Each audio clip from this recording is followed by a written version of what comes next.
Hey everyone, Technomentary with a video for you guys. In today's video, I'm going to show you how to turn off your iPhone 13 in a few different ways using the buttons and without using the buttons. So let's get started. Now the simple and the easiest way is using your buttons. You can either use the volume up or volume down button and the side button. You want to press and hold either of the buttons at the same time. So either hold the volume up or volume down button along with the side button. So I'm going to hold the volume up and the side button together for about a few seconds. You want to make sure you press and hold at the same time, and this menu will pop up where you can slide to power off.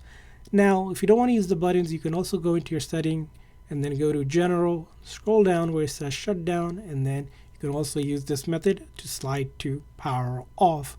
Now the third method involves using Siri. So in the main, through Siri and search and ensure that listening for Hey Siri is turned on or the side button for Siri is turned on.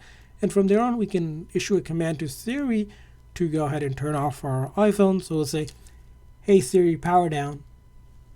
Just to confirm, you want to power off this device? Yes.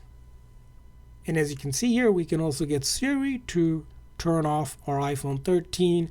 And once it's turned off, you might want to turn it back on. In order to do that, you can press and hold just the side button this time until we see the Apple logo appear. So you can see I press and hold until you see the Apple logo, and it's going to turn our iPhone on. Now, if for some reason that doesn't work, you can also connect it to a charger, and that will also turn on the iPhone if it's turned off. So those are going to be the ways to turn it back on. And I hope this video is helpful. So please consider a like and subscribe button for more tips and tricks for your iPhone and other iOS devices. Thanks for watching, guys. See you guys next time.